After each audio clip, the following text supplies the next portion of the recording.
সবাইকে জুম্মা মোবারক। জুম্মা মোবারকের শুভেচ্ছা জানাই সবাইকে। আসসালামু আলাইকুম। কী অবস্থা সবার, কেমন আছেন সবাই? আশা করি সবাই খুব ভালো আছেন। আল্লাহর রহমতে আমিও ভালো আছি। এই তো চলে আসলাম আজকে আমার ফেভারিট একটা ভর্তা নিয়ে।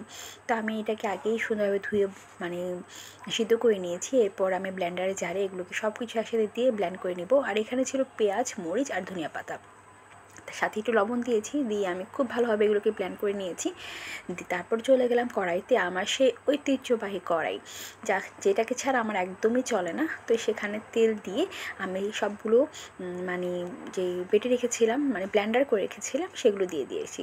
দিয়ে আমি খুব ভালোভাবে রান্না করে নিয়েছি। আর আমার ভর্তাটা কিন্তু অলরেডি হয়ে গিয়েছে। খেতে কিন্তু দারুণ হয়েছে, খুবই মজা হয়েছে ভর্তাটা। তো তারপর চলে গেলাম আমার দুপুরে রান্নাতে।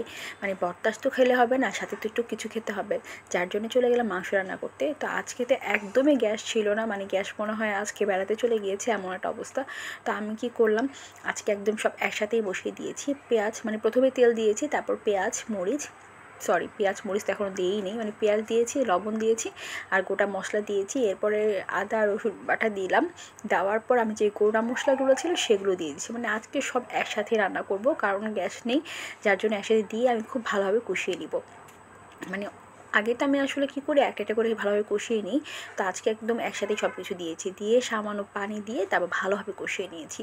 তো কষানো হয়ে গিয়েছে, এরপরে দিয়ে গেলাম আমার মাংসগুলো দিয়ে এরপর আমি আরও ভালোভাবে কষিয়ে নিব, কারণ মাংসের সাথেই তো কষাতে হবে, তাই না? এছাড়া তার কষালে লাভ নেই। তা আমি মাংসগুলি দিয়ে খুব ভালোভাবে কষিয়ে নিব। তা আগে মাংসর মধ্যে মশলা তো লাগাতে হবে, কারণ আমি তো সবসময় ফার্ম মুরগি ভেজে রান্না করি, আমার ওইভাবে হইতে খুব ভালো লাগে। তা আজকে আসলে ওইভাবে টাইম নেই, যার জন্য আমি আজকে শর্টকাট প্রসেসে রান্না শুরু করে দিয়েছি। মানে সব কিছু একসাথে আমি বসিয়ে দিয়েছি। আর আজকে আমি এভাবেই কষিয়ে রান্না করার চেষ্টা করব। আমার কাছে মনে হয় এভাবেও রান্না করলে খারাপ লাগে না, ভালোই লাগে। তো আমি ভালোভাবে কষিয়ে মাঝখান দিয়ে আলুও দিয়ে দিয়েছি, কারণ আমি যদি কিছুক্ষণ ওয়েট করি এখানে মাংস হয়ে যাবে, আলুগুলো কাঁচা থেকে যাবে, যার জন্য আমি আলুগুলোও দিয়ে দিয়েছি। আলুগুলো দিয়ে আমি ঢেকে আস্তে আস্তে খুব ভালোভাবে রান্না করে নিয়েছি এবং খুব ভালোভাবে কষানো হয়ে গিয়েছে। এখানে কিন্তু আমি কোনো ধরনের পানি ইউজ করিনি, পানি কিন্তু অলরেডি সব চলে এসেছে, মানে মাংস থেকে পানি উঠে গিয়েছে। তো আমি এখন ঝোল দিব, গরম পানি করে রেখেছিলাম পাশের চুলাতে। তো আমি এখন যতটুকু আমার ঝোল দরকার অতটুকু আমি ঝোল দিয়ে নিয়েছি। আর আমার কাছে আলু তরকারিটা একটু ঝোলই ভালো লাগে, যার জন্য আমি একটু বেশি ঝোল ইউজ করি। আর যাতে ভালো লাগে না তারা কম তো ইউজ করেই জানি, বাট আমার ঝোলটা একটু বেশি পছন্দ, যার জন্য আমি একটু বেশি ঝোল দিয়েছি। ঝোল দিয়ে আমি এবার খুব ভালোভাবে এগুলাকে রান্না করে নিয়েছি। তো আমার সব কিছু মোটামুটি সিদ্ধ হয়ে গিয়েছে। আমি আর এতটুকুই ঝোল রাখবো, এর থেকে বেশি ঝোল আমি আর কমাবো না। তো আমি এখন নামিয়ে ফেলবো আমার মাংসটা। তো আরও কিছুক্ষণ একটু নাড়াচাড়া দিচ্ছি। আর আমি এখানে জাস্ট সামান্য স্মেলের জন্য 2-3টা কাঁচামরিচ দিয়েছিলাম। তারপর একটু ঝাল হয়ে গিয়েছে, আমার কাছে তরকারি একটু ঝালই ভালো লাগে। তো এখানে আমি নামানোর আগে সামান্য একটু মাংসের মশলা দিয়ে নিচ্ছি। তো এটা আসলে রাঁধুনি মাংসের মশলা, আমি মাংসের মশলা ফার্স্টে ইউজ করেছি, বাট নামানোর আগে ইউজ করলে আমার কাছে আরেকটু ভালো লাগে, যার জন্য আরেকটু ইউজ করলাম।